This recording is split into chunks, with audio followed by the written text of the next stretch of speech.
আসসালামু আলাইকুম, সবাইকে ঈদ মোবারক। ভাপিয়ে রাখা গরুর মাংস দিয়ে কিভাবে তৈরি করলাম ঈদের পর দিন গরুর মাংসের এত মজার একটি রেসিপি। তো চলুন তাহলে শেয়ার করছি। প্রথমেই আমি দিয়ে দিচ্ছি তেল, তবে তেলটা আমি মাংসের তুলনায় অনেকটাই কম দিয়েছি, কারণ মাংসে প্রচুর পরিমাণে তেল আছে। তো দিয়ে দিয়েছি গরম মশলা, এরপর দিয়েছি পেঁয়াজ।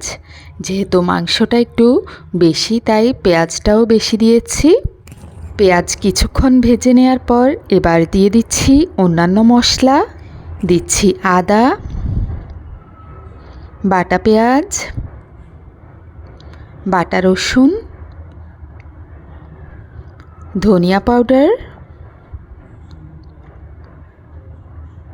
জিরা পাউডার, হলুদটা একটু কম পরিমাণে দিয়েছি, কারণ আমি ভাপিয়ে নেওয়ার সময় দিয়েছিলাম। এবার দিয়ে দিচ্ছি মরিচ, লবণটাও ভাপানোর সময় দিয়েছিলাম, তাই খুবই কম পরিমাণে দিয়েছি। নেড়েচেড়ে নিয়েছি। এবার পানি দিয়ে ভালো মতো মশলাটাকে কষিয়ে নিব। মশলাটাকে অবশ্যই তেল ওঠা পর্যন্ত ঢাকনা দিয়ে কষিয়ে নিতে হবে। রেসিপিটি আমি আজই তৈরি করেছি, অর্থাৎ ঈদের পর দিন। ঈদের দিন যেহেতু আমি প্রথমবারের মতো যে মাংসটা রান্না করেছিলাম সেটা শেয়ার করতে পারিনি, তো আজকের রেসিপিটি আপনাদের সাথে শেয়ার করছি। মাংসগুলোকে আমি ঈদের দিনই ভাপিয়ে রেখেছিলাম সামান্য আদা, লবণ এবং হলুদ দিয়ে। তো সেই মাংসটাই রান্না করছি। যারা কষানো মাংস পছন্দ করেন তারা কিন্তু এই মাংসের মজাটা কত সেটা ভালো মতোই বুঝতে পারেন। মশলাকে ভালো মতো কষিয়ে নেওয়ার পর আমি দিয়ে দিয়েছি এবার মাংসগুলো, ভাপানো মাংস বা কষানো মাংস।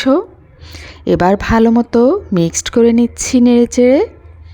মাংসটা যেহেতু আগেই 40%-এর মতো সেদ্ধ হয়ে গিয়েছিল, তো এখন আমি ঢাকনা দিয়ে আবারও ভালো মতো কষিয়ে নিচ্ছি।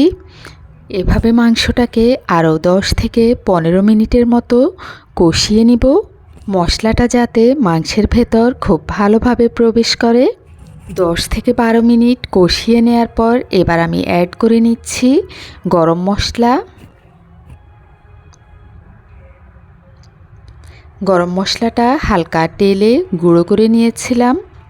আমি আসলে চিন্তাই করিনি আমাদের মাংসগুলা এত সুন্দরভাবে তাড়াতাড়ি গলে যাবে।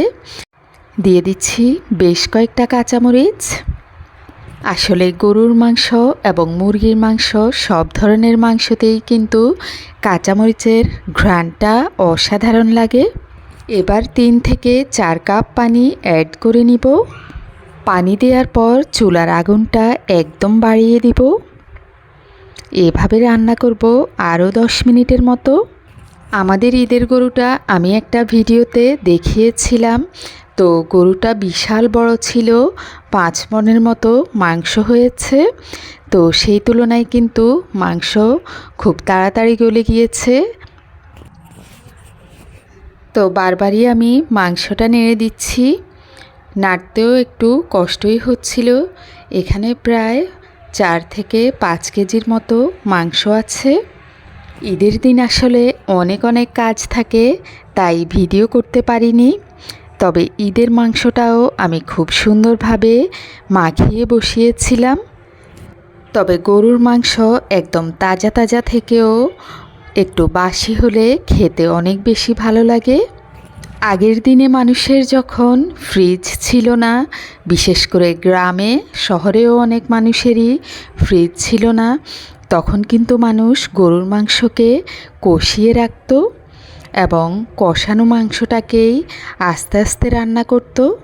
আমি আমার পেজের আগের একটা ভিডিওতে বলেছিলাম আমার আম্মাও কিন্তু এখনও পর্যন্ত ফ্রিজের মাছ মাংস খায় না। আম্মা ডিপ ফ্রিজে রাখার চেয়েও কষিয়ে রাখতেন বেশি, আর ভুনা করতেন। আমরা খুব মজা করে খেতাম। সবাই ভালো থাকবেন। আল্লাহ হাফেজ।